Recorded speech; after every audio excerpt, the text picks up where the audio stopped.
It all started with a phone call I wasn't supposed to hear. I was cleaning the kitchen, humming quietly, when I heard my husband, Richard, in the living room. He was whispering, unusual for him. Richard was the kind of man who never lowered his voice, not even at funerals. So I paused. "Don't worry," he said. "She's naive. She'll sign anything." My stomach dropped. I peeked around the corner and saw him holding his phone close to his mouth, pacing. "She thinks I care about that stupid inheritance, but once it's in my name, we can move it fast, offshore."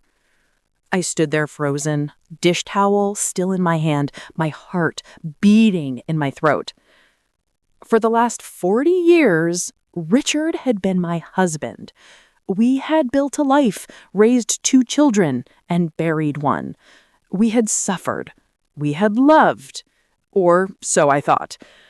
But now it seemed I was just a transaction in a larger scheme. My father had passed 6 months ago, leaving me a substantial inheritance: money, properties, stocks. I had been slow to act on it, still mourning. But Richard had been pushing. "We should move fast before taxes get in the way," he'd say. "It's better if I manage it, honey. You know you hate dealing with paperwork." I never suspected his intentions until that call. I didn't confront him that night. I needed to think and plan. Over the next few days, I started noticing things I had overlooked for years. Every time he checked my mail before I did, every time he offered to take the documents to the bank, every comment that had once seemed helpful now felt calculated. "You're too emotional with money. You don't understand investments." And maybe I didn't. I had spent most of my life raising our children, supporting him through his career. He had been the financial one. I trusted him blindly. But that trust had a crack now. And once a crack appears, it spreads. He didn't mention the phone call. Of course, he didn't know I heard it. But over the week, he kept circling around the topic. "When are you transferring the assets? Do you want me to help you set up the accounts? I can call the lawyer, save you time." I just smiled and nodded. "Not yet," I'd say, still thinking. Then came the invitation. "We should have a family dinner," he said one morning, pouring coffee like it was any other day. "Just us, the kids, maybe a couple of close friends, casual." That alone would have been suspicious. Richard hated hosting, but then he added, "You should bring the papers. We could all talk, figure things out together." I nearly dropped my mug. This wasn't a dinner. This was a setup. I agreed, though. "Sure. Saturday night? Perfect. I'll cook." Richard never cooked. He didn't even know how to boil rice. That night, while he slept, I made my own phone call to someone I hadn't spoken to in 20 years. And when Saturday came, I wasn't alone. I stood in front of the mirror for a long time, adjusting my blouse, redoing my lipstick twice. My hands were steady, but my heart wasn't. I wasn't nervous. I was angry, but I couldn't afford to show it. When Richard saw me walk into the living room, he gave that wide, fake smile he always used for guests. "There she is," he said, arms outstretched. "My beautiful wife. You look amazing, darling." I nodded, kissed his cheek, and sat at the table. The dining room had been arranged unusually. 2 extra chairs, new wine glasses, and a leather-bound folder at the head of the table. Richard was in full performance mode. Within minutes, the doorbell rang. Richard answered it himself. 2 men entered, one short and wiry, the other tall and too tan for October. Both in suits, both smiling too much. They shook my hand like they were greeting a client, not someone about to be cornered. "These are my friends," Richard said, "Tom and Barry, estate planners. They help families like ours manage complex transitions." I looked them in the eyes and smiled. How kind of them to join us. Dinner began. Richard served chicken marsala, rice pilaf, garlic bread. The food was perfect, which was suspicious. He'd clearly ordered it in. We made small talk for 20 minutes. The children were running late, no surprise. Richard had told them a different time. This wasn't about family, it was about me. Finally, Tom, the short one, pulled out a thin folder. Mrs. Carlton, we've prepared a few options for streamlining your inheritance. Nothing binding, just preliminary structures, very standard. He slid the folder toward me. I didn't touch it. Oh, come on, Richard laughed. They drove all this way. Thank you, I said, but I'd prefer to review anything legal with my own counsel. Richard smiled, tightened. Honey, don't be rude. These are friends. Of yours, I said, not mine. Barry, the Tanduan, interjected. We really just want to help. Families with significant assets often struggle during transitional phases. It's best to be proactive. I agree, I said, which is why I've invited someone too. All three men froze. The doorbell rang again. Richard looked at me. What? I'll get it, I said, rising from my seat. I opened the door. A tall woman in a navy suit stepped inside, briefcase in hand. Her presence was calm, almost too calm.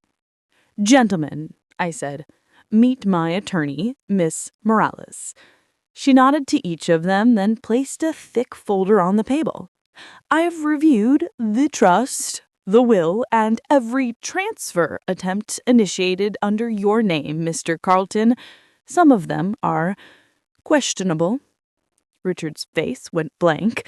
Barry leaned back. This wasn't disclosed. Of course it wasn't, I said, because this wasn't a dinner. It was a trap, but I don't walk into traps alone. Silence. Then Richard stood up so fast his chair fell over. This is ridiculous. What the hell are you doing? What I should have done months ago. Richard stood there, red-faced, breathing hard. I can't believe you do this, he hissed. Bring a lawyer into our home, in front of my friends? I didn't flinch. Your friends came prepared to pressure me into signing over everything I own. I came prepared to say no. Ms. Morales remained silent, letting the room simmer. Tom cleared his throat. Look, maybe we should reschedule. You should, I said, cutting him off, because as of this moment, none of you have my consent to speak on my behalf. Not now, not ever. Ms. Morales opened her folder and began pulling out copies of documents. There have been multiple attempts to shift ownership of certain joint accounts. Here and here. She slid pages across the table. Richard Carlton initiated transfers under a power of attorney dated 1998, which, by the way, was revoked in 2005. Barry's jaw tightened. You're overreacting. She didn't even look at him. Will let the court decide. The air thickened. I turned to Richard. Why, Richard? After everything, why the scheming? His eyes darted. He was looking for control. He had none. Because you were going to waste it, give it to your charity projects, to people who don't deserve it. I've built everything we have. I deserve a say. You don't get a say in what my father left me. You weren't even in the will. You're my wife. And you tried to rob me. Tom stood up. Okay, I think we're done here. He looked at Barry, who nodded tightly. Mr. Carlton, perhaps we should speak privately. They excused themselves and set out into the hallway. Now it was just me, Richard, and Ms. Morales. Are you filing for divorce? He asked, not yelling anymore, almost begging. I didn't answer.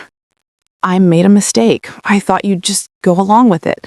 I didn't mean to hurt you. You didn't mean to hurt me. You just meant to erase me from my own legacy? Silence. Ms. Morales closed her folder. Shall we? I nodded. As we stepped outside, Richard followed us to the door. Please, he said, let's talk. Just you and me, no lawyers. I turned and faced him. I tried that for years, and you always smiled, always nodded, and always did whatever you wanted anyway. I can change. No, I said quietly. You already did. We left. The next morning, I woke up to silence. No coffee brewing, no footsteps in the hallway, no low humming from the kitchen like Richard used to do when he wanted to seem busy. The house felt like it had exhaled, and for once, so had I.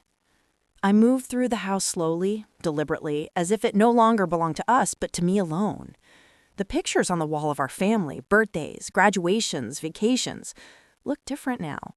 Not because they had changed, but because I had.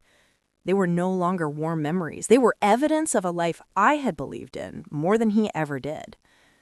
I sat at the table with a single cup of tea. No documents, no legal plans, just quiet. Until the phone rang. It was my daughter, Elena. "Mom," she said cautiously, "Dad's been calling me all night. He says you embarrassed him in front of his friends." I let out a short breath. "Did he tell you why his friends were there?" A pause. No. Ask him." Later that day, Richard tried to come home. He knocked instead of using his key. I didn't answer. He texted, "Can we talk?" Then again, "Please, just talk." I didn't reply. He had spent years talking, smooth, polished, calculated words that charmed, distracted, disarmed. Now he wanted silence filled with truth, and I had none left to give him. That evening, Miss Morales called. "We've filed the freeze on joint accounts," she said, "and the motion for separate asset protection is submitted. Once it's approved, he won't be able to move anything." I thanked her. Then I asked a question I hadn't dared ask before. "Can we look into the offshore accounts?" She paused. "I was hoping you'd ask that." For the next week, my house became headquarters. I moved Richard's things into the garage. I cleared my study, turning it into a war room. Miss Morales visited twice, bringing files, timelines, a list of shell corporations with suspicious ties. And then we found it. A transfer dated 6 weeks after my father's death, a shell company created in Richard's name. The recipient? A property firm in the Bahamas. The amount? $648,000. The money was mine. I stared at the numbers, my hands shaking. I said, "He already moved some of it." Miss Morales nodded. "But it's traceable, and it's theft." I didn't cry, not this time. I just asked, "What do we do next?" The day after discovering the offshore transfer, I couldn't sit still. My body moved, but my mind was racing. Everything I had once taken for granted, my marriage, my security, even my own judgment, had been upended. Elena stopped by with groceries, trying to act normal. "I thought you could use some milk and eggs," she said, setting bags on the counter. I gave her a tired smile. "Thank you." She hovered near the sink, clearly struggling. "Mom, did Dad really steal from you?" I looked her in the eyes.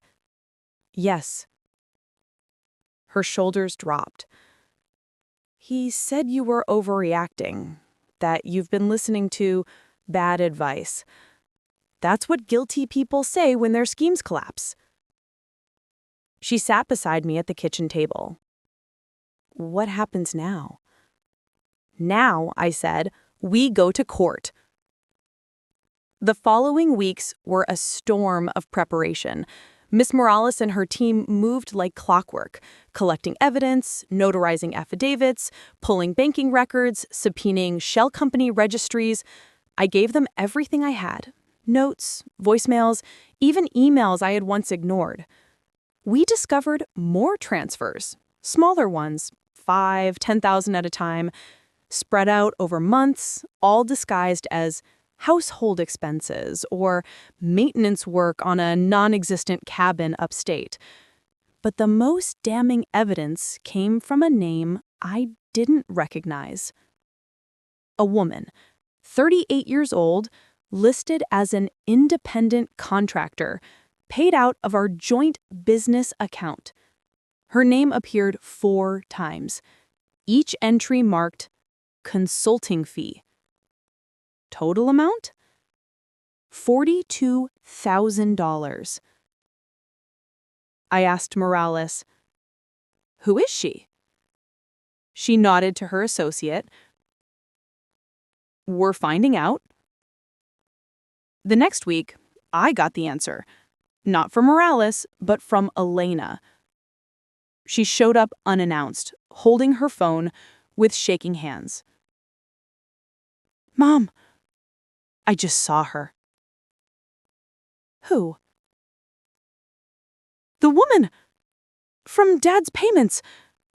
She was with him at a restaurant, holding his hand." I didn't speak. I didn't need to. Elena lowered herself into a chair, barely able to breathe. "I thought maybe you were exaggerating, but he looked so calm, like it was normal." It wasn't about the money anymore. It was about the lie. About how long it had been going on, and how well he had hidden it. 3 weeks before the trial, I received a letter from our former accountant, a woman named Teresa. We hadn't spoken in years. She was always polite, reserved, and methodical, but her note was anything but cold. I shouldn't be saying this. I might be breaking confidentiality, but I can't keep quiet anymore. Inside was a printed statement. 3 years ago, my husband had moved $58,000 into a private investment account, listed only in his name. Teresa had questioned it. He told her it was inheritance money from a deceased uncle. But Teresa, meticulous as ever, looked up the supposed relative. He died in 1984. The statement sat like a bomb in my hands. When I handed it to Morales, she didn't smile. She just said, "This is enough." The deposition came first. My husband sat across from us, flanked by his attorneys. I barely recognized him. Same eyes, same voice, but everything else? Hardened, cold, practiced. He denied the affair. He denied the offshore transfer. He even claimed that I had handled the finances. Morales calmly presented the documents. "Explain this," she'd say. Or, "Is this your signature?" Sometimes he'd stutter, sometimes he'd glance toward his lawyer, but mostly he lied. Until we brought up the woman, the contractor. Morales dropped a stack of printed messages, screenshots, voicemails, photos of dinners, hotel receipts, and one blurry selfie of him kissing her on the cheek. His lawyer looked at him. He didn't say a word. At home, I collapsed on the couch. Elena sat beside me, holding my hand. "You were right," she whispered, "about all of it." I looked at her and saw something I hadn't in months. Faith. Not in him. In me. Court started on a rainy Thursday. I wore gray, simple, calm, unassuming. He wore navy blue, tailored, expensive, smug. The judge was a woman, middle-aged, sharp, unimpressed. We laid everything out: bank records, property titles, shell companies, letters, receipts. Witnesses testified. I did too. He didn't look at me once. The most surreal moment was watching him talk about me like I wasn't in the room. He said she was always anxious, paranoid. I wanted to scream, but I didn't, because I wasn't alone. When Alina testified, she didn't cry. She didn't even tremble. She simply told the truth.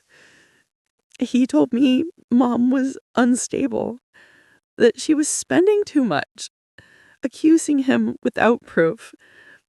But then I saw the documents. I saw the woman. I saw how far it had all gone.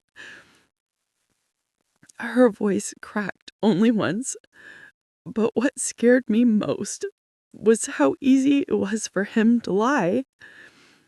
The courtroom was silent. So was he. Morales leaned in at the end of the day. She said he's going to settle. He doesn't want this to go public. I nodded. I didn't care about revenge. Not anymore.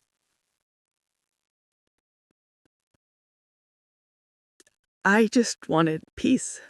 The offer came late on a Monday. His lawyers emailed a proposal, a full financial settlement, including alimony and the house, in exchange for a non-disclosure agreement. He would walk away without admitting guilt, but also without fighting. Morales read it twice and said, "This is a win." But I wasn't sure. I stared at the screen. I thought of every lie, every quiet betrayal, every moment I swallowed doubt for the sake of keeping peace. "I'll sign it," I said, "but I'll never forgive him." The papers were signed in a private room in the courthouse. No judge, no jury, just signatures and silence. He came alone. For the first time in over a year, I looked him in the eyes. He looked tired, smaller than I remembered. When he reached for the pen, I said, "Why?" He paused. Then, "Because I could." No guilt, no regret, just emptiness. And suddenly, I felt nothing for him. No rage, no pain, just relief. After it was done, Elena and I walked out together. The sun was out. The storm was over. We bought takeout on the way home and ate on the porch. We didn't talk about court or lawyers or betrayal. We talked about music, about her classes, about how she wanted to paint her room green. And somewhere in the middle of that conversation, I laughed. Not a forced smile, not a polite chuckle, a real laugh. I hadn't heard it in months, maybe years. That weekend, I took down the framed wedding photo in the hallway. I didn't burn it. I didn't cry. I just put it in a box and slid it under the bed. Not everything needed to be destroyed. Some things just needed to be over. I got a job 2 months later at a nonprofit downtown. They needed someone who could organize chaos and smile through storms. Perfect fit. Some mornings I'd wake up and forget he ever existed. Other days I remembered everything. But it didn't break me. Not anymore. Because I survived not just the betrayal, but the slow erosion of my own voice. And now I speak loudly, clearly, and I never apologize for being right again.